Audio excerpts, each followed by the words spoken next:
오늘 찬양과 돌파에 대해서 좀 보기를 원합니다. 오늘 설교 원고에는 없는데요. 제가 시작 전에 먼저 에베소서 3장 우리가 항상 선포하는 말씀인데 20절 말씀 제가 좀 읽고 찬양에 대한 동기부여를 좀 하고 들어갔으면 좋겠습니다. 우리 가운데서 역사하시는 능력대로, 한번 따라합시다. 우리 가운데서 역사하시는 능력대로. 할렐루야. 여러분, 창세기에 보면은 1장 2절에 혼돈과 어둠이 있지만 주의 신이 수면 위에 운행했다라고 했습니다. 예, 그 상태에서 하나님이 가라사대 빛이 있으라 한 거예요. 창조가 시작됩니다. 빛과 함께 보시기에 좋았더라, 토브라는 단어를 쓰죠. 바로 주의 신이 수면 위에 운행했다. 성령님이 운행하시는 거예요. 먼저 운행하고 계십니다. 우린 이것을 은혜라고 합니다. 의인은 믿음으로 말미암아 살리라 했는데 의인의 믿음은 어떤 것이냐? 은혜를 봄으로 시작됩니다. 그래서 은혜와 협력할 줄 알아요. 의인은 은혜를 먼저 보고 일하는 자입니다. 그래서 우리는 어떠한 삶의 희생을 해도 그냥 희생이 아니죠. 그건 자기 의로 쌓이게 되어 있는 거고 우리는 하나님의 의 가운데 사는 자로서 그리스도의 희생 안에서 희생하는 것입니다. 그래서 늘 그분을 알기 원하는 것이고 그러한 희생의 대가지불을 통해서 우리가 원하는 가치는 예수님을 알고 예수님을 닮는 거죠. 그리고 이것이 우리 삶 가운데 개인적으로는 성화로 우리가 거룩하게 예수님을 닮아 변화되는 하나님 형상 회복이 일어나는 것입니다.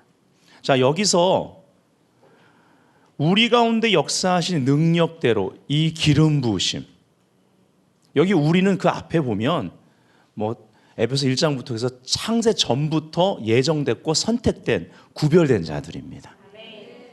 하나님이 하늘에 속한 신령한 복으로 이 땅 가운데 그 복을 주셔서 그 아브라함의 축복 가운데 이 땅에서 하나님의 형상을 드러낼 자들인 거죠.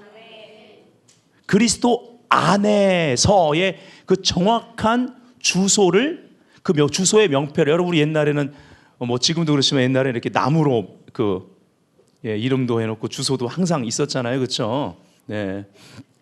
집 주소가 정확한 거예요. 그리스도 안에서. 예.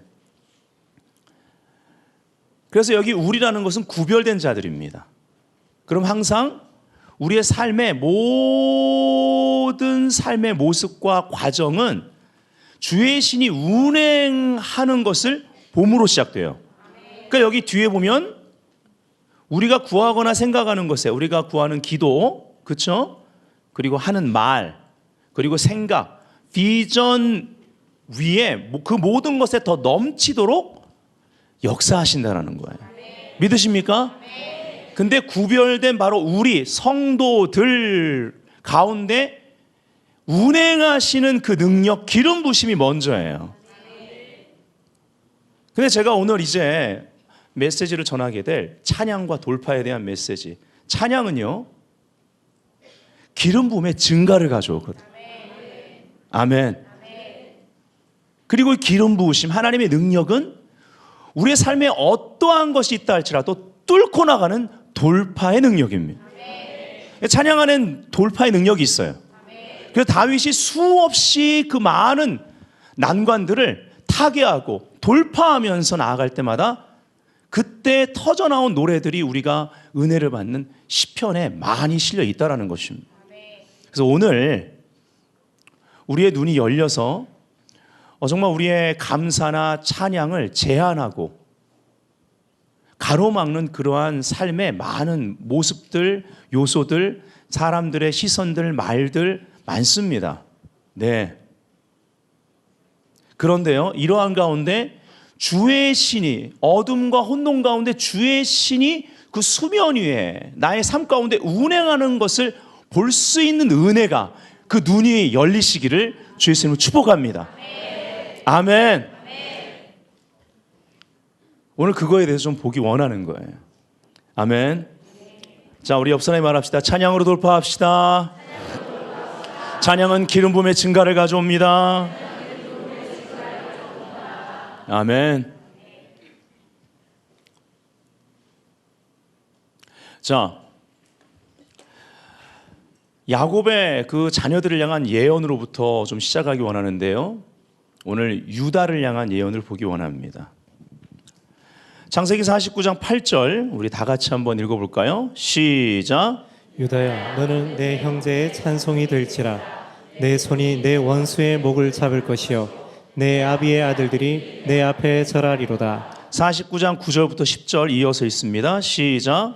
유다는 사자 새끼로다. 내 아들아, 너는 움킨 것을 찢고 올라갔도다. 그의 엎드리고 웅크림이 수사자 같고 암사자 같으니 누가 그를 범할 수 있으랴. 홀이 유다를 떠나지 아니하며 치리자의 지팡이가 그 발 사이에서 떠나지 아니하시기를 실로가 오시기까지 미치리니 그에게 모든 백성이 복종하리로다. 아멘. 여러분, 이 예언은 메시아가 유다 지파를 통해 나올 것에 대한 예언이 핵심입니다. 그래서 성경은요, 그분을 유다 지파의 사자시다 이렇게 얘기를 하죠. 계시록 5장 5절 보면은 이것을 분명히 얘기하고 있습니다. 장로 중에 하나가 내게 말하되 울지 말라. 유대 지파의 사자 다윗의 뿌리가 이기었으니. 아멘. 이 책과 그 7인을 떼시리라 하더라. 우리 옆 사람에게 울지 마세요. 예. 이 안에는 뭐 근심하지 마세요, 불안해하지 마세요, 전전긍긍하지 마세요, 두려워하지 마세요, 이게 좌절하지 마세요가 다 포함되는 것입니다. 예. 슬픔 대신 희락을 주시는 분이세요. 주의 신이 내게 임하였으니. 아까 그래서 시작할 때 성령의 역사, 기름 부음에 대해서 말하고 시작한 거예요. 주의 신이 내게 임하였으니 내게 기름 부으사. 기름 부음 목적이 있습니다. 회복이 일어납니다. 예. 거룩한 교환들이 일어나는 거예요. 예. 슬픔 대신 기쁨입니다. 그리고 제 대신 화관입니다. 근심 대신 찬송의 옷을 입혀주신다는 거예요. 네. 그래서 우리를 의의 나무 되게 하는 거예요. 하나님과의 완전한 견고한 관계, 의의 참나무죠. 예, 오크추리입니다. 참나무. 예. 웬만한 태풍에도 뽑히지 않는. 네. 그래서 하나님의 영광을 이 땅 가운데 어떠한 시대 가운데라도, 상황 가운데라도 드러내는 자들, 나타내는 자들을 하나님이 이 땅 가운데 심어 놓으신다라는 것입니다. 아멘. 예. 유다 지파의 사자가 이겼다라고 선포합니다. 예수 그리스도는 유월절 어린 양이실 뿐만 아니라 유다의 사자가 되신다라는 것이죠. 우주에는 해결돼야 할 중요한 두 가지 문제가 있습니다. 죄의 문제, 그리고 사탄의 문제입니다. 우리가 잘 아는 대로 이것이 예수 그리스도의 십자가에서 처리되었습니다. 그리스도는 어린 양으로서 우리 죄 문제를 십자가에서 피 흘려 죽으심으로 처리하셨다라는 것이죠. 요한복음 1장 29절에 보면 보라, 우리도 봐야 되겠습니다. 아멘. 세상 죄를 지고 가는 하나님의 어린 양이로다. 그래서 이 우리 삶의 모든 기초는 여기서 끝납니다. 우리의 버텀라인은 예수 그리스도입니다. 우리가 인생 가운데 추락을 해도 우리 머리가 깨지는 곳이 어디냐? 바로 예수 내 반석입니다. 이 머리가 깨진다는 말이 좀 의미가 있죠. 우리의 가치관이 송두리째 바뀌어버리는 것입니다. 우리의 삶의 양식이 다 바뀌어버리는 것입니다. 그래서 예수 만나면 변화됩니다. 아멘. 예. 그뿐 아니라 구속사적인 그러한 역사 가운데 친히 모든 것을 돌파하시고 이뤄나가시는 바로 그 승리, 사단을 패배시키시고 우리에게 승리를 주시는 그리스도는 유다의 사자시라는 거예요. 그분은 부활하셔서 승천하셔서 우리의 승리자 그리고 우리의 왕이 되셨습니다. 우리 삶 가운데 어떠한 일이 있다 할지라도 이 유다의 사자이신 예수 그리스도의 이름으로 우리가 나아간다면 그분이 앞서가시면서 이 모든 걸 타개하시고 돌파하시고 우리에게 승리를 가져다 주신다라는 것을 믿으시면 크게 아멘 합시다. 아멘. 창세기 49장 9절에 유다는 사자 새끼로다. 내 아들아 너는 움킨 것을 찢고, 자, 어디서 움킨 것을 찢었습니까? 원수가 패배됐습니까? 십자가입니다. 올라갔도다. 이 말 안에는 부활하시고 승천하셨다라는 거예요. 복음이 그대로 들어가 있습니다. 아멘. 그래서 우리가 찬양자로 산다라는 것은요, 아주 명확한 복음 안에서 그 명확한 복음의 능력으로 살아가는 삶입니다. 아멘. 유다의 사자이신 예수님께서 지금 어디 계시느냐? 부활하신 다음에 승천하셔서 보좌 우편에 계시고 우리를 위해 쉬지 않고 중재하시는 하늘의 대제사장이 되신다라는 사실. 그렇기 때문에 우리는요, 어떠한 시간에도 감사와 찬양으로 그분의 임재 안에 거할 수 있어야 되는 거예요. 그분의 임재 가운데 들어가면 그분의 기름 부으심, 구별된 자에게 허락하시는 그 능력을 우리가 느낄 수 있습니다. 그분의 은혜가 부어지는 자리입니다. 아멘. 자비가 심판을 이기고 자라가게 될 것입니다. 아멘. 창세기 49장의 유다를 향한 예언으로 우리가 시작했습니다. 여기에 보면 영적 전쟁에서 승리하는 최고의 전략이 나타나 있는데 바로 그것이 찬양이라는 거죠. 더 정확히 말하면 찬양을 앞세우고 전진해라, 이런 의미입니다. 자, 옆 사람에게 찬양을 앞세우고 전진하세요 해보세요. 창세기 49장 8절 우리가 다 같이 한번 다시 읽어볼 거예요. 시작. 유다야 너는 내 형제의 찬송이 될지라. 내 손이 내 원수의 목을 잡을 것이요 내 아비의 아들들이 내 앞에 절하리로다. 아멘. 자, 여기서 유다라는 뜻은요, 히브리 말로 우리가 이미 알고 있죠. 찬양이란 뜻입니다. 그래서 이 찬양에 대해서 말씀드리면서 유다를 다루는 것입니다. 하나님은 이스라엘이 행진할 때요, 성경에 보면 이따가 말씀 확인하겠지만 유다 지파가 제일 앞서게 하셨습니다. 그럼 유다 지파가 앞에 섰을 때 유다 지파 진영 제일 앞에 올리는 기에는 어떤 그림이 있었을까요? 사자 그림입니다. 예. 바로 유다 지파의 그 깃발에는 사자 그림이 있었어요. 우리가 유다, 즉 찬양을 앞세우고 전진할 때 이것은 유다의 사자, 바로 승리자이신 예수 그리스도를 앞세우고 가는 것과 같다라는 것입니다. 이사야 42장 13절 우리 다 같이 한번 읽어보겠습니다. 시작. 여호와께서 용사같이 나가시며 전사같이 분발하여 외치어 크게 부르시며 그 대적을 크게 치시리로다. 아멘. 얌전하게 읽기에는 굉장히 과격한 본문입니다. 그렇죠? 예. 여호와 하나님께서 앞서 행하시면서 우리를 대신 싸워주시는데, 뚫고 나가시는데 든든하시면 아멘. 그분은 전사로서 포효하신다라는 거예요. 아멘. 영화 같은 데 보면 앞에 아주 용맹스러운 그 장군이, 최고의 용사가 막 소리를 치면서 나갈 때 뒤에 군인들이 함께 외치면서 나가죠. 교회는 사실은 세상을 향해 이런 모습이어야만 합니다. 혈육으로 싸우는 것이 아니고 영적인 전쟁이 있다는 거예요. 거기에 가장 강력한 영적 전쟁의 무기가 찬양이라는 것을 오늘 보기 원하는 것입니다. 물론 찬양을 통해 우리 심령이 기경됩니다. 네, 그런 도구로 찬양이 쓰이죠. 그러나 그것만으로는 부족합니다. 영적 전쟁 가운데 찬양은 또한 하나님이 우리에게 주신 최강의 무기라는 것을 우리가 지식을 가지고 사용할 수 있어야만 합니다. 아멘.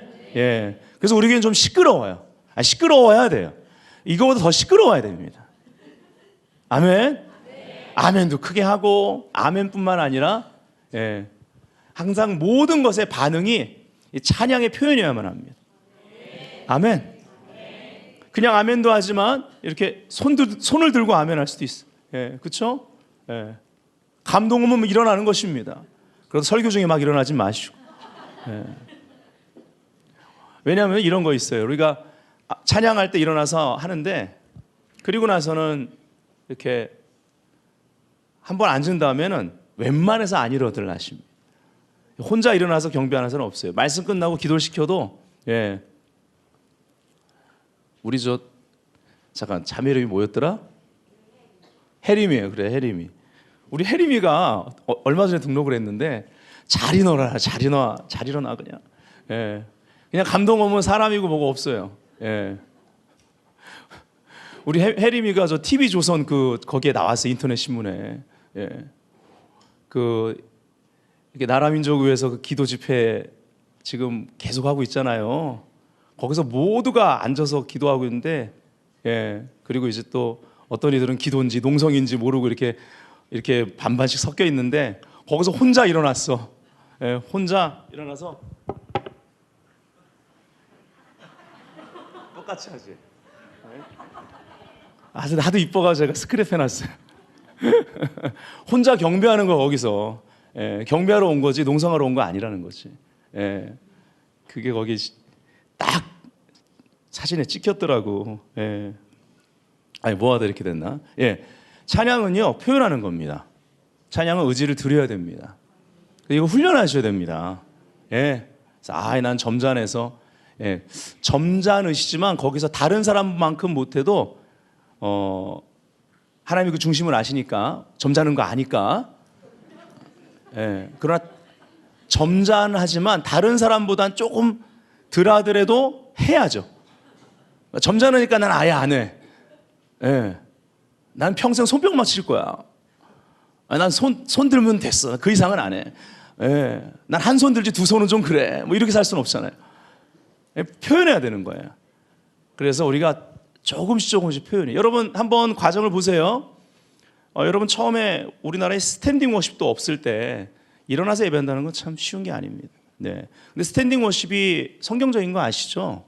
몸이 불편해서 앉으시는 건 괜찮습니다. 하지만 내가 힘이 있는 한 일어나는 거예요. 왜냐하면은 성막에는요 의자가 없어요. 지성소에 있는 법궤 뚜껑인 멀시 시트라고 하는 시온자라고 하는 하나님의 보좌를 상징하는 의자 외에는 없습니다. 그러니까 모두가 서서 섬겨야만 하는 거예요. 우리가 언제까지 서서 섬겨야 될까요? 영광임에서 능히 서서 섬기지 못하였더라 할 때까지 서서 섬기는 자들이 되어야만 합니다. 아멘. 이 서는 것 참 중요합니다. 우리가 서는 것도 찬양의 표현인데 서게 되면요 손도 들어지고 뭐 이러잖아요. 우리가 서서 가만히 있으면 참 뻘쭘합니다. 그죠? 그렇게 돼서라도 우리가 표현하는 건 참 중요합니다. 몸을 조금 이렇게 흔드는 것도 서야지 가능하죠. 우리가 앉으면요 굉장히 수동적으로 바뀝니다. 그러나 서면 무언가 자꾸 표현하는데 쉬워집니다. 손도 들고 여러분 처음에 우리나라에 이런 스탠딩 워십 이제 들어오면서 또 사람들이 손을 들잖아요. 이게 손 드는 게 익숙하지 않을 때 옛날에 이게 처음에 이렇게 잘 안 들어집니다. 어떻게들 드세요? 선서하는 것처럼 이렇게 들죠. 참 아껴요 표현을. 근데 점점 이제 하나님의 임재를 느끼고 은혜를 받게 되면요 나도 모르게 손을 들고 있는 거예요. 근데 이것이 이제는 전 세계적인 예배의 문화가 됐습니다. 하지만 시편에 기록된 이게 청유하는 것도 아니고 명령력인 찬양의 표현들을 보면요 이거보다 더 많은 찬양의 회복이 필요합니다. 아멘. 물론 이러한 서양의 미국 사람들하고 한국 사람들은 좀 다릅니다. 또 그 미국 사람 중에도 흑인들하고 백인도 다릅니다. 이 흑인들의 표현은요 백인들이 따라갈 수가 없습니다. 굉장히 자유롭죠. 여러분도 흑인들 예배하는 거 보면 굉장히 좋죠. 좋은데 안 되죠. 예, 이 그들의 움직임에는 우리가 따라갈 수 없는 그런 한계는 있습니다. 근데 그들처럼 할 필요는 없죠. 예, 한국인은 한국인답게 하면 되는데 또 내 성격, 물론 성격에 제한이 있지만 최선을 다하는 것. 성경에 나와 있는 대로. 지금 찬양을 다 나열해서 공부하는 시간이 아니기 때문에 이 정도만 하고 넘어가지만 핵심은 찬양은 성경에서 명한 대로 그 방법대로 의지를 들여 순종하는 것이다. 그래서 순종하니까 기름 부음이 오는 거죠. 어떤 신비적인 게 아닙니다. 그냥 하나님의 능력과 기름 부으심은요, 순종하면 오는 거예요. 감사할 수 없을 때 감사하면 하나님의 임재를 경험하는 거예요. 감사함으로 그 문에 들어간다라고 시편 100편에 말하고 있습니다. 그 다음에 감사로 임재 안으로 들어간 다음에 찬양하는 것입니다. 찬양으로 그 왕의 궁정에 들어간다고 그래요. 찬양엔 여러 가지 표현들이 있는데 이것을 개발하고 성경에 뭐라고 그러나, 여러분 시편 매일 읽으시는 분들 많거든요. 잠언서랑 함께. 근데 그냥 시편에 나온 구절에 은혜만 받으려고 읽지 마시고 시편 읽는 방법 말씀드릴게요. 사실 이것이 성경 전체를 묵상하는 최고의 방편인데요. 어디에 포커스를 두셔야 되냐면요, 내가 은혜로 하는 구절에만 포커스 두지 마시고, 그것도 좋지만 명령형으로 되어 있는 문구에 초점을 두셔야 됩니다. 아, 하나님이 나에게 지금 명하고 계시는구나. 그러면 내 생각과 감정과 환경과 상관없이 일단 순종하자. 즉시 순종해 보자. 아멘. 그때 하나님의 은혜, 하나님의 능력을 경험하게 된다는 거죠. 아멘. 근데 감사, 찬양, 기뻐하는 것, 이 모든 것은 대부분 명령형이에요. 네. 그리고 그걸 체험한 자들, 그것을 통해서 하나님의 권능을 체험한 자들이, 그 은혜를 경험한 자들이 또 서신에 그렇게 쓰면서 명하고 있습니다. 아멘. 이것을 오늘 도전으로 받아들이시기를 주 예수의 이름으로 축복합니다. 네, 다시 기초를 좀 깔았고요. 돌아가겠습니다. 즉 어떤 상황 속에서도 어떠한 시간을 통과한다 할지라도 우리가 감사와 찬양으로 시작한다면, 그 자리에서 시작한다면 바른 자리에 있다라는 거예요. 이 바른 자리라는 것은 뭐냐? 주님이 십자가에서 죽으심으로 원수 역사를 패하시고 어린 양으로서 또 부활하셔서 보좌 우편에 유다의 사자로서, 왕으로서 계십니다. 사자는 왕을 의미하죠. 그래서 마태복음은 사복음서마다 그 내생물의 형상, 그리고 이것이 성막을 중심으로 진영을 이뤘을 때 동서남북에 깃발에 있는 형상이었습니다. 다 복음 메시지입니다. 마태복음은 왕으로 오신 예수님, 그래서 사자이죠. 상징하는 것이. 즉 보좌 우편에 계신 그 왕이신 예수 그리스도, 그분 안에, 그분과 함께 앉혀진 그 위치, 이미 승리하신 위치에서 여러분이 시작하시길 원한다면 감사하셔야 돼요. 찬양으로 시작해야 되는 거예요. 이를 악물고 아직 감정이 안 따라와도 그럼에도 불구하고 주님 찬양합니다. 이것이 우리의 믿음입니다. 이게 거듭난 자들의 운명이에요. 이거 아래로 내려갈 수 없는 존재라는 것을 알아야 됩니다. 땅에서도 하늘을 살아내는 것입니다. 이것이 뜻이 하늘에서 이루어진 것 같이 이 땅 가운데 이루어지는 방편입니다. 아멘. 자, 이제 유다와 찬양에 대해서 더 볼 거예요. 시편 114편 2절에 보면 유다는 여호와의 성소가 되고 이스라엘은 그의 영토가 되었도다, 이렇게 얘기합니다. 모든 이스라엘이 하나님의 영토란 얘기인데 여기 특별히 유다는 여호와의 성소라고 말하고 있습니다. 즉 유다, 우리가 이것을 확장해서 적용하면 찬양하는 무리들 가운데 거하시기를, 당신의 거처 삼으시기를 기뻐하신다라는 거예요. 그래서 시편 22편 3절은 메시아의 순환을 예고하는 예언적인 시편이죠. 다윗이 고난 가운데 십자가상에서 일어날 일을 보듯이 예언하고요. 그리고 십자가상에서 나의 하나님 어찌하여 나를 버리시나이까 그것을 대언하는 그러한 시편입니다. 거기에 굉장히 중요한 부분이 나오는데 3절에 이스라엘의 찬송 가운데 거하시는 주여 주는 거룩하시니이다 라고 노래하죠. 바로 우리들의 찬양 가운데 보호자로 임하시기를 기뻐하시는 그 거룩하신 하나님을 노래합니다. 바로 이것이 진정한 십자가의 영성입니다. 믿음의 표현 중에 아주 높은 표현이 있다면 성경에 sacrifice of praise, 찬양의 제사를 드리는 것입니다. 아멘. 찬양은 영어로 praise입니다. 근데 이 단어는요, price와 어근이 같아요. price 아시죠? 귀하게 여기다, 값을 매기다, 가치를 매기다, 이런 뜻입니다. 하나님은 예수 그리스도의 희생을 가장 고귀하게 보십니다. 그래서 그 희생 안에서 드리는 성도들의 그럼에도 불구하고의 찬양, 감사할 수 없을 때 감사하는 그러한 감사, 이것을 너무나 귀하게 보신다는 것이죠. 이것이 바로 믿음의 극치라는 것입니다. 성경에는 but God, 그러나 하나님은 이것이 찬양의 삶으로 우리의 삶을 전환하는 그러한 반전의 시간이라는 것입니다. 이 반전이 먼저 있어야 돼요. 그럼 이 땅 가운데 승리를 위한 반전, 돌파가 일어납니다. 그리고 yet란 단어가 나옵니다. 그럼에도 불구하고, 그럼에도 불구하고 I will praise you. I will bless your name. 이런 표현들이 있는 거예요. 그럼에도 불구하고, 그럼에도 불구하고 뭐뭐 할 것이다라는 결단입니다. 그 무엇도 나의 찬양을 막을 수 없어. 그 어떤 것도 제한하도록 두지 않을 것이다. 오히려 더 나는 찬양할 것이다.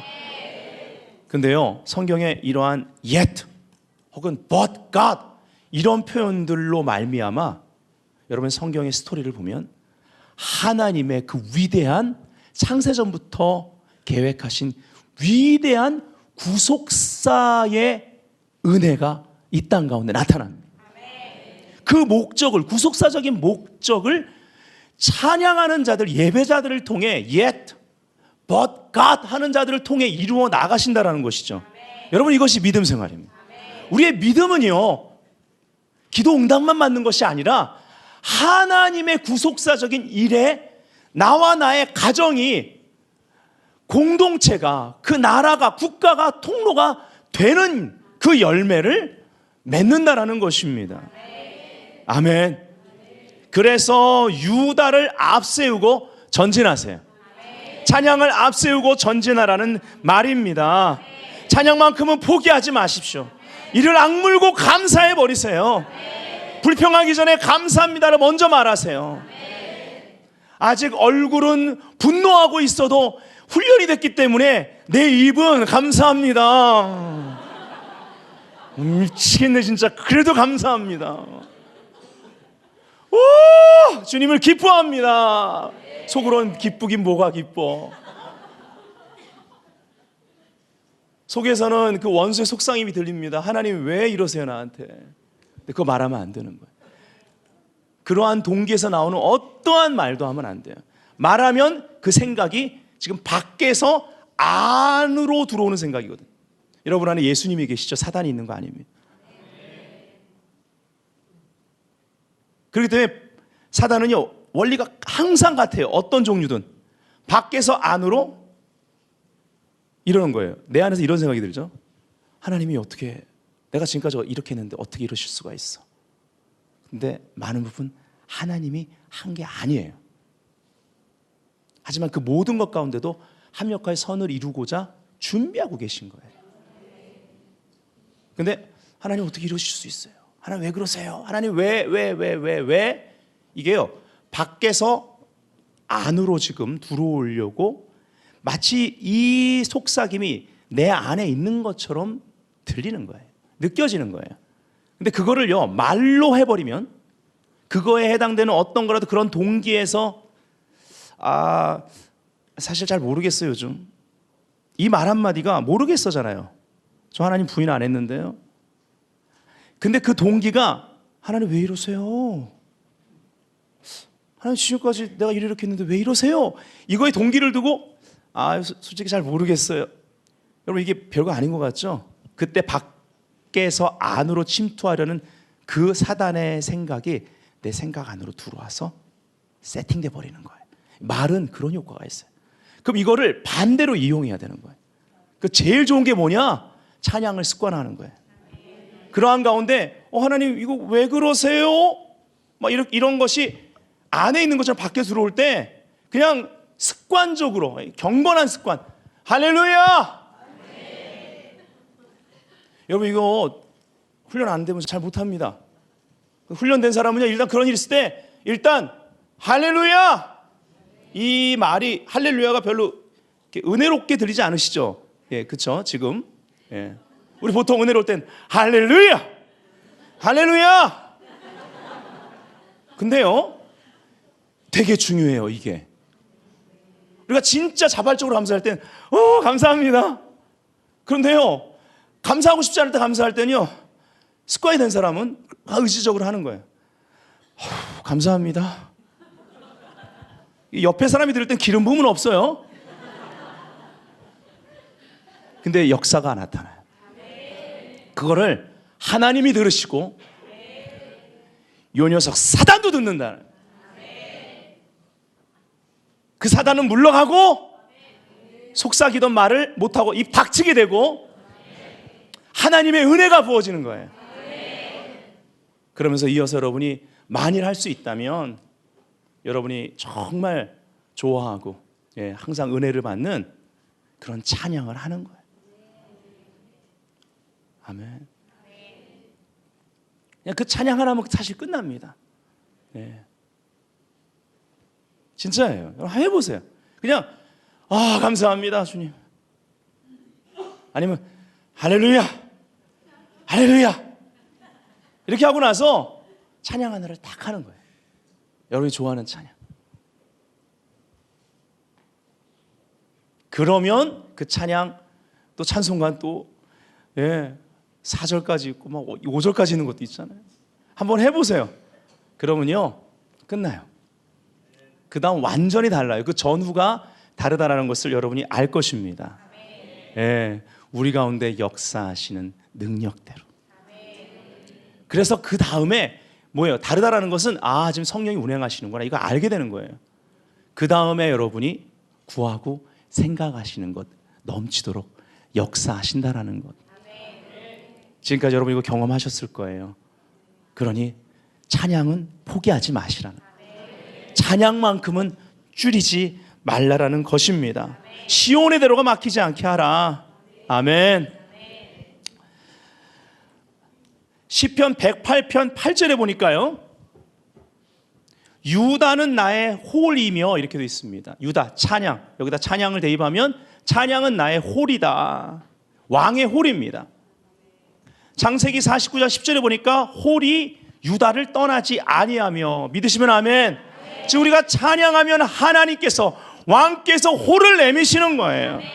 할렐루야.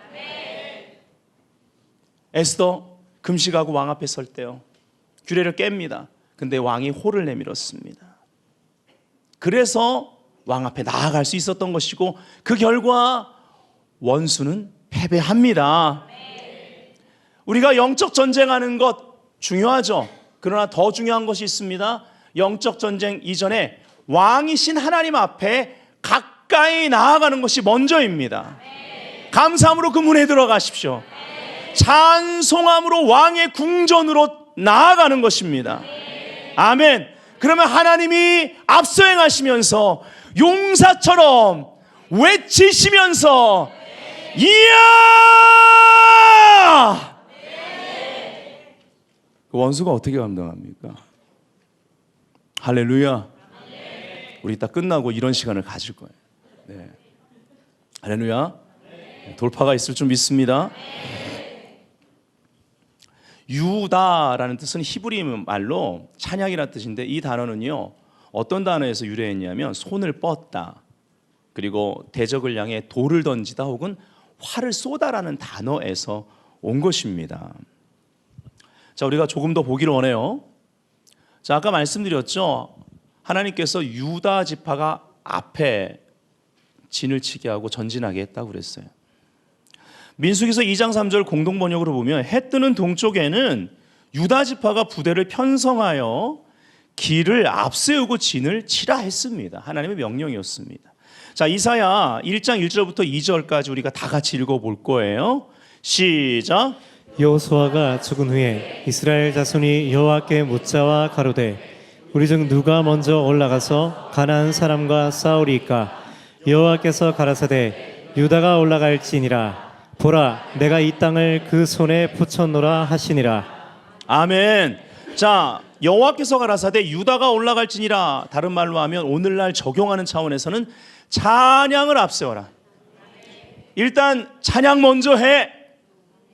아멘. 일단 감사해, 이 말입니다.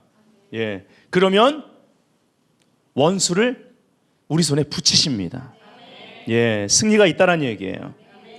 영적 전쟁, 반드시 선두에 영적 전쟁 찬양이 있어야 된다라는 것입니다. 하나님을 찬양하는 것이 먼저입니다. 하나님을 찬양하면 방금 전까지 하나님보다 문제가 더 크게 보이니까 불안했거든요. 두려웠거든요. 얼마 전까지는 막 믿어졌는데 아마 안 믿어지기 시작하는 거예요. 막 의심이 들어오려고 하는데 찬양을 계속하면 문제보다 더 큰 하나님을 만나게 되는 거예요. 하나님의 말씀이 더 강하게 나에게 와닿게 되기 때문에 평강이 생각과 마음을 지키신다라는 것입니다. 아멘. 오늘 우리는 내가 찬양하는 데 있어서 얼마만큼 의지를 들이고 습관화되어 있는지를 다시 점검해야만 합니다. 이것이 우리의 믿음 생활이 굉장히 중요한 거예요. 자, 유다는요 레아의 네 번째 아들입니다. 우리가 잘 알고 있죠. 야곱은 레아보다 라헬을 사랑했습니다. 여러분이 레아 입장이 돼보세요. 그 스토리 다 아시니까. 예. 사실은 라헬을 얻으려고, 사랑했기 때문에 라헬을 얻으려고 열심히 일했는데, 예, 그거 왜 몰랐는지 모르겠지만 어쨌든, 네. 첫날 밤을 보내고 나니까 라헬이 아니고 레아인 거예요. 예, 그래서 라헬을 얻으려고 또 일했잖아요. 그런 야곱을 보면서 이 레아의 심정이 어땠을까요? 그렇죠? 예, 한번 레아 입장이 오늘은 돼봤으면 좋겠습니다. 그래서 사랑받고 싶어서 애를 열심히 낳아야 됩니다. 근데 하나님이 은혜를 주셔서 또 애가 잘 나와요. 예. 지금 그런 레아의 모습입니다. 예. 또 반대편에서 라헬은 또 계속 가슴앓이 하고 있고, 예. 둘 다 이게 무슨 전쟁인지 모르겠어요. 네. 자, 어쨌든 하나님의 축복 가운데 이 레아는요 야곱의 세 아들을 먼저 낳습니다. 루벤, 시므온, 그리고 이 12지파 중에 굉장히 중요한 지파인데 레위. 예. 그리고 나서 네 번째 아들이 유다인 것입니다. 창세기 29장 34절에 보면 레위를 나올 때 이렇게 돼 있어요. 그가 또 임신하여 아들을 낳고 이르되 내가 그에게 새 아들을 낳았으니 내 남편이 지금부터 나와 연합하리로다 하고 그 이름을 레위라고 하였으며, 레위란 뜻은 히브리 말로 연합인데요. 예. 지금 요런 마음 요런 상태로 레위를 출산합니다. 예. 참 하나님은 우리의 연약함도 다 주권 가운데 사용하시는 분이세요. 예. 그래서 레위라고 지었는데 레위 지파가 얼마나 중요합니까? 근데 사랑받고 싶었는데 남편하고 연합이 이루어지기를 원했는데 사랑을 얻지 못했어요. 고독했고 아팠고요, 슬펐고요, 거절감 가운데 투쟁하는 레아의 삶을 우리가 볼 수가 있습니다. 근데 여기서 우리가 찬양의 본질을 발견할 수 있단 말이죠. 자, 이제 시간이 지나면서 아이를 하나, 둘, 그리고 레위까지 낳고 나서요 어떠한 전환점이 일어나느냐? 어떤 면에서 그는 남편하고 연합을 하고 싶어서 레위의 이름을 연합이라고 지었는데 이 레위를 낳고 나서 하나님과 연합하는 전환점이 이루어집니다. 아멘. 여러분, 여기서 문제 해결할 수 있는 그 은혜가 주어진다라는 거예요. 레아의 마음이 사람이 아니라, 이제 야곱이 아니라 하나님께 향하기 시작합니다. 자기 연민에서 빠져나와 찬양하기로 선택하죠. 창세기 29장 35절을 표준어 세번역으로 보면 그가 또 임신을 하여 아들을 낳았다. 그는 속으로 이제야말로 내가 주를 찬양하겠다. 자, 여기 NIV 버전을 보면 This time I will praise the Lord 이렇게 되어 있습니다. 이제, 지금 나는 여호와 하나님을 찬양할 것이다. 결단합니다. 그러면서 찬양이란 의미를 가진 유다, 아이 이름을 유다라고 하였다. 그리고 이제 성경은 레아의 출산이 그쳤다라고 되어 있어요. 물론 그 뒤에 다시 출산이 이어집니다. 이어서 이사갈이 나오고요. 이사갈 지파 있죠. 스불론 지파, 스불론이 나옵니다. 여기까지 아들을 무려 6이나 낳습니다. 그리고 나중에 이제 여러 가지 뭐 세겜과 이렇게 그 안 좋은 스토리가 있지만 디나 사건이 나오는데 이 딸 디나도 바로 레아를 통해 나옵니다. 물론 여기서 이제 레아의 출산이 그쳤다. 근데 킹제임스 흠정역을 보면 낳는 멈추었더라 이렇게 또 표현되어 있어요. 킹제임스 흠정역의 번역은 그냥 레아가 낳는 것을 멈췄다. 근데도 하나님이 그 뒤에 더 주신 거죠. 이게 자연적인 것이든 아니면 일반적인 번역에서 나오는 레아의 출산이 거기서 그쳤는데 다시 태의 문을 열어서 초자연적으로 그 뒤에 이어서 이사갈, 스불론, 디나 등을 주셨던, 여기 중요한 것은 하나님은 찬양하는 자들에게 플러스 알파 더하시는 은혜가 있는 거예요.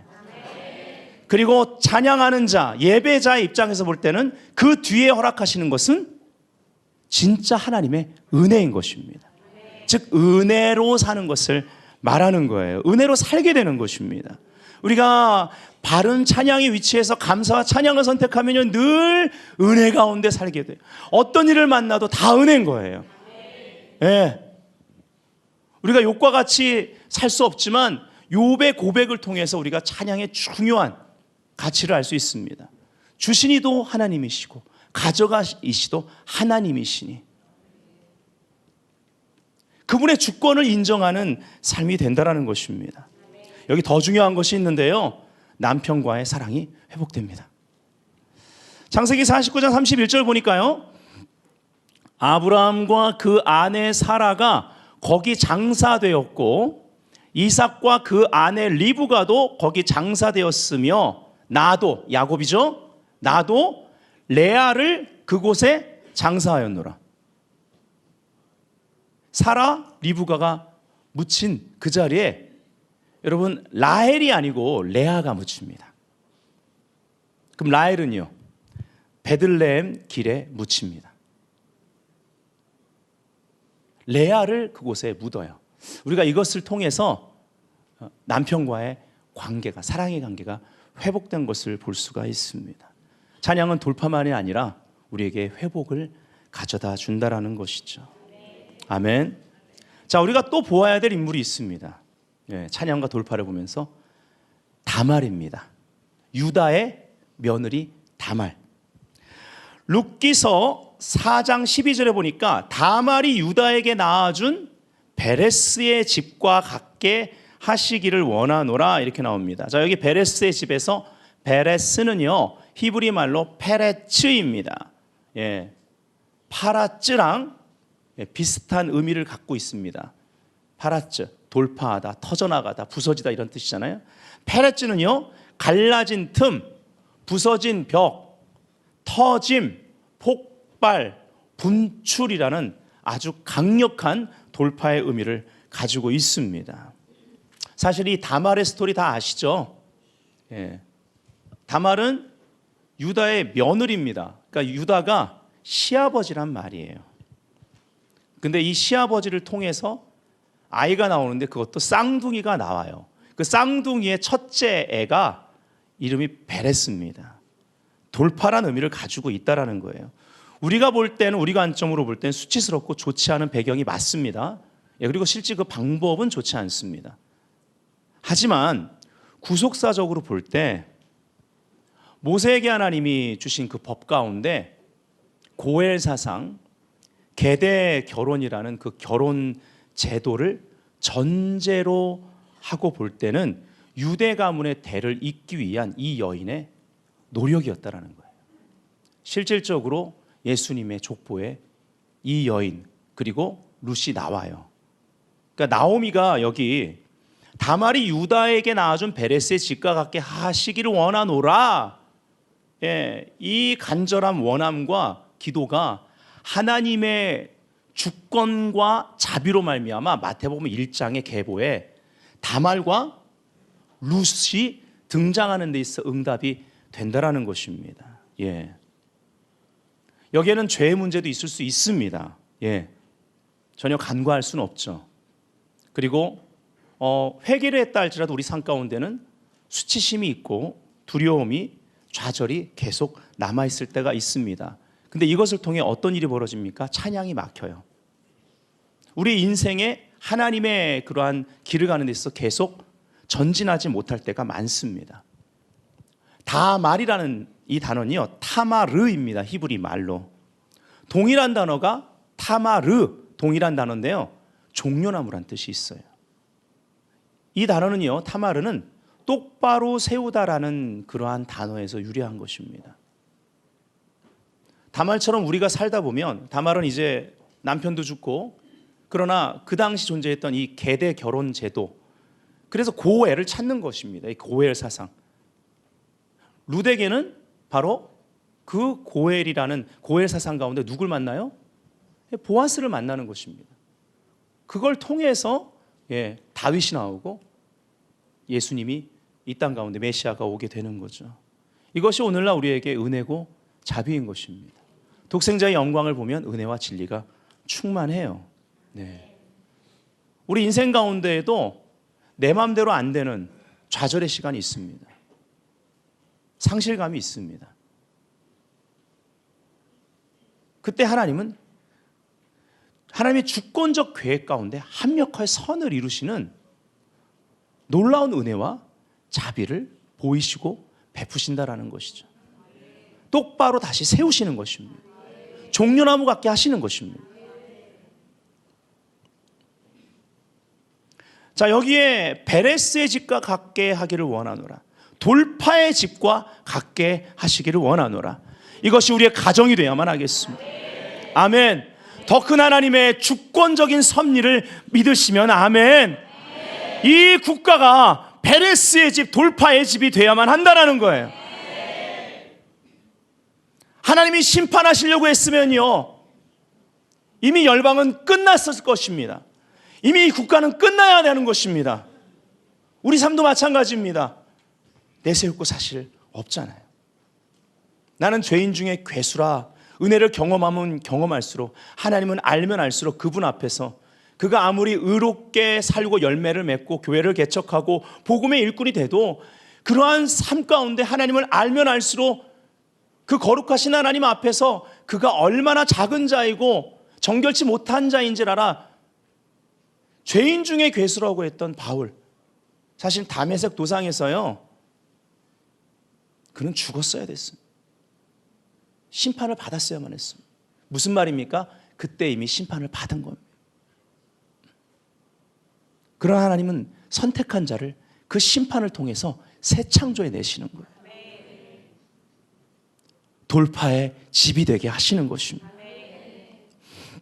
돌파는 그래서 하나님의 은혜입니다. 요한복음 4장에 성경 가운데 가장 강력한 예배에 대한 계시를 요한복음 4장에 우리가 보통 사마리아 여인이라는 그 여인한테 예수님 말씀하시죠. 한 가지 분명한 것은 그 땅에서 소외받던 여인이었고요, 예수님께서 친히 남편이 너가 다섯이고 지금 있는 남자도 네 남편이 아니다 이렇게 얘기를 했습니다. 예. 여기에는 신학자들의 해석이 몇 가지가 있습니다. 예. 우리가 보통 알고 있는 그렇게 수치감 가운데 살던 여인은 맞습니다. 하지만 여기도 사실은 계대 결혼 제도에 의해서 신학자들이 볼 때는 첫 남편의 그러한 친족들과 계속 결혼했는데 계속 안 된 거예요. 죽었거나 그렇게 해석하는 사람들도 있습니다. 어쨌든 간에 소외받던 여인이었고 사마리아 그 도시에서 가장 낮은 자리에 있었던 여인이 맞습니다. 근데 이 여인에게 예배에 대한 계시를 준단 말이에요. 이게 우리 주님의 자비입니다. 사마리아여 통행하여야 했다. 예수님이 지나가셔야만 했고 하나님이 예수님을 글로 보내셔야만 했습니다. 그리고 이 여인은 예배에 대한 계시를 받고 주님을 제대로 만난 다음에 돌파가 일어납니다. 이 여인의 집만이 아니라 사마리아 도시 자체가 돌파를 경험합니다. 복음으로 말미암아. 아멘. 결론입니다. 첫 번째, 하나님의 승리 전략은 유다 찬양을 앞세우고 전진하라입니다. 찬양하는 공동체는 하나님이 하시는 새 일들을 가장 먼저 받아들이는 사람들이 될 것이다. 믿으시면 아멘. 아멘. 아멘. 아멘.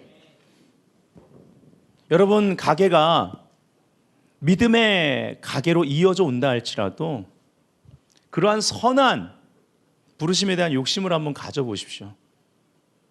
만일에 믿지 않는 가게 가운데 나만이 홀로, 이 중에는 그런 분들도 계실 수 있어요. 이 명절 때 내려가면, 시골에 내려가면 제사를 지내야 되니까 안 내려가. 요금 얻어 먹으면서 여기서 찬양의 제사를 드리시는 분들이 계시다고요. 당연히 믿음의 선두에 계십니다. 계속 돌파해 나가십시오. 찬양을 앞세우십시오. 그런데 몇 대째 믿음의 가게라 할지라도 다 신앙이 다릅니다. 차원이.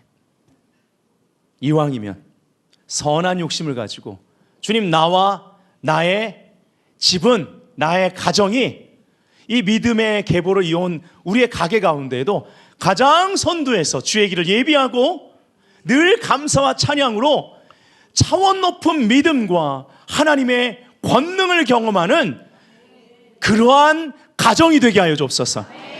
돌파의 집이 되게 하여 주옵소서. 아멘. 하나님의 새 일의 통로가 되기를 원합니다. 그렇게 기도하시라. 두 번째, 찬양은 하나님이 주신 강력한 전쟁 무기이다라는 것입니다. 호세아 10장 11절에 찬양에 대한 보편적 이해가 나와요. 유다는 밭을 갈고 야곱이 흙덩어리를 깨뜨리라. 이걸 조금 우리가 적용 차원에서 본다면, 대입하면 찬양은 밭을 갈고, 아까 말씀드렸죠. 우리가 찬양을 통해 우리 심령이 기경되는 거 맞습니다. 왜? 찬양을 통해 하나님의 은혜가 오기 때문에. 아니, 이미 함께 하시는 은혜를 발견하기 때문에. 아, 하나님 여기 계셨구나. 베델. 아멘. 그래서 그러한 은혜로 기경된 그 심령밭에 설교자가 나와서 말씀의 씨앗을 뿌리면 30배, 60배, 100배의 열매. 와, 좋다. 이게 그동안 우리가 찬양을 이해했던 보편적 관점이에요. 그래서 시간이 없으면 뭘 잘라버려요? 찬양을 잘라버려요. 말씀만 있으면 돼요. 그러나 지금 전 세계적으로 예배가 달라지고 있습니다. 그 중에 중요한 예배의 그러한 찬양의 기능 가운데 중요한 것이 회복되고 있는데, 그것이 영적 전쟁 찬양에 대한 예언적 계시라는 것입니다. 30배, 60배, 100배 열매를 맺었어요. 근데 영적 전쟁이 일어나요. 원수가 뺏어가요. 근데 손에 들고 있는 게 맨날 밭에서 그 기경하고 논매던 홈이라든지, 낫은 좀 세긴 하네 그래도. 그런 긴, 옛날식으로 말하면 긴 창으로 찌르면 낚아주고 이게 손이 닿겠어요? 욱 창으로 찌르는데 낚아주고 아무리 해도 이길 수가 없죠. 농기구 가지고는 싸울 수가 없다라는 것입니다.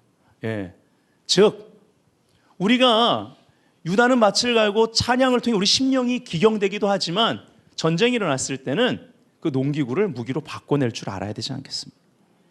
아멘. 어떤 면에서 지금 전하는 이 메시지는요, 여러분이 지금 대장간에 와 계신 것이고 대장장이 되시는 예수님께서 계속 말씀으로 계속 때리셔서 치셔서 지금 우리가 은혜 받으려고 사용하는 그 찬양을 영적 전쟁의 무기로 바꾸라고 대장장이 되신 예수님께서 계속 말씀을 통해 때리시는 거예요. 우리의 생각을 바꾸시는 것입니다. 성품을 뛰어넘게 하시는 것입니다.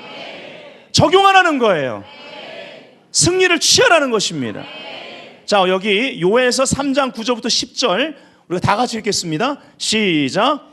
너희는 열국에 이렇게 광포할지어다. 너희는 전쟁을 준비하고 용사를 격려하고 무사로 다 가까이 나와서 올라오게 할지어다. 보습을 쳐서 칼을 만들지어다. 낫을 쳐서 창을 만들지어다. 약한 자도 이르기를 나는 강하다 할지어다. 아멘. 전쟁이 일어났습니다. 우리 옛날 전쟁 말하는 거, 요즘 뭐 총이나 미사일을 쏘겠지만, 저 당시 여러분 저 표현을 볼 때 농기구를 쳐서 무기로 만든 자가 그것을 손에 쥐고 농기구를 들고 있을 때는 약한 자에 해당되지만, 전쟁에 나가 싸울 수 있는 그 무기를 손에 쥔 상태에서 약한 자는 말하기를 나는 강하다. 아멘. 아멘. 그럼 훈련이 되어 있어야 됩니다. 내 삶 가운데, 가정 가운데, 또 이 국가 가운데 영적 전쟁이 일어날 때 우리는 그때는요, 우리가 은혜 받기 위해 찬양하는 그 찬양이 아니라, 그 단계가 아니라, 그 수준이 아니라 찬양을 통해 전쟁할 수 있어야 된다라는 거예요. 계속 나의 가정과 이 국가가 돌파의 집이 될 수 있도록. 그 목적은 뭐였어요? 루키서 마지막에 베레스의 집과 같이 하기를 원하노라. 마태복음 1장에 족보를 통해 우리가 확인하는 바 구속사적인 목적이 이 국가 가운데 이루어지도록, 구속사적인 목적이 베델 교회를 통하여 나타나도록, 구속사적인 목적이 나의 가게를 통해 나타나고 멈추지 않고 계속 흘러갈 수 있도록 오늘 중요한 원리를 하나님이 우리에게 허락하셨는데, 찬양을 멈추지 말아라. 아멘. 왕의 홀이 우리 가운데 주어질 것입니다. 원수는 떠날 것입니다. 두려워하는 건 우리가 아니라 원수입니다. 끊임없이 찬양하세요. 감사하십시오. 자리에서 일어나겠습니다. 딱 이렇게 하고 나서 유다 지파의 강한 용사들이 찬양하면 좋을 것 같죠? 예, 오늘 찬양으로 대처하지 않겠습니다.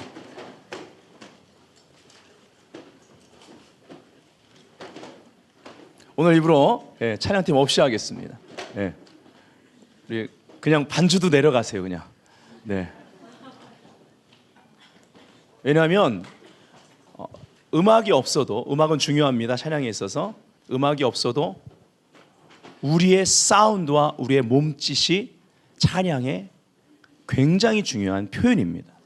강력합니다.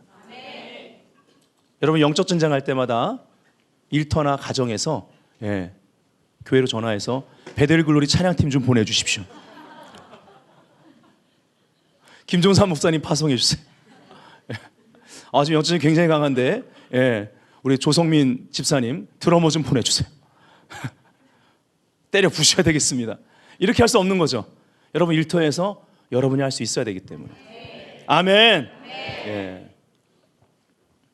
자, 우리가 계시록 5장 5절 그리고 8절부터 9절까지 여기 읽어보시면 그 유다 지파의 그 사자가 이기신 그 이김, 그 주권을 취하시는 역사로 말미암아 그 뒤에 보면은 바로 검은과 금대접에 바로 찬양과 예배와 중보의 역사, 그 성도들의 기도, 그리고 새 노래가 울려 퍼지고요. 그 뒤에 보면은요, 천사들의 함께 예배하고 찬양하는 하나님의 통치와 승리가 나타납니다. 아멘. 이렇게 역사가 강력한 거예요. 한번 다 같이 읽겠습니다. 시작. 울지 말라. 유다 지파의 사자 다윗의 뿌리가 이겼으니 그 두루마리를 취하심에 내 생물과 24장로들이 그 어린 양 앞에 엎드려 각각 검은고와 향이 가득한 금대접을 가졌으니 이 향은 성도의 기도들이라. 그들이 새 노래를 불러 이르되 할렐루야, 할렐루야. 이곳에서 우리가 이러한 찬양과 돌파의 함성을 외칠 때 하늘이 열리고 하늘에서 이루어지는 저 승리가, 통치가 이 땅 가운데 임합니다. 우리의 가정 가운데 임합니다. 미래를 향하여 전진하게 될 거예요. 하나님께 들은 것 약속을 믿으신다면 사자처럼 포효하시기 바랍니다. 찬양의 권세를 사용하세요. 아멘. 진짜 여러분, 동물의 왕인 사자는요, 포효할 때 세 가지 일이 벌어집니다. 세 가지 목적을 가지고 하는 거예요. 자기 영토라는 것을 알리는 것입니다. 주기도문의 그 기도 내용처럼 뜻이 하늘에서 이루어진 것 같이 이 땅 가운데 이루어지는 데 있어 나라가 임하시오며입니다. 음부의 권세가 역사할 수 없습니다. 두 번째는요, 자기 가족, 자기 백성이죠, 그렇죠? 예, 왕이니까 자기 가족들에게 포효하는 것입니다. 그러면 이것을 듣는 가족들이요 함께 와 포효하는 거예요. 할렐루야. 예, 상상해 보시라. 그러니까 찬양이 멈추면 안 돼요. 예, 할렐루야. 결국은 나의 가족들도 믿음의 사운드를 내게 될 거예요. 회복이 일어납니다. 세 번째가 원수가 들으라고, 원수를 향해 포효하는 것입니다. 멍에가 끊어집니다. 질병의 멍에가 묶임을 받습니다. 환경 가운데 돌파가 임합니다. 우리가 중보하는 나라 가운데 영적 전쟁의 승리가 임할 것입니다. 아멘. 준비되셨습니까?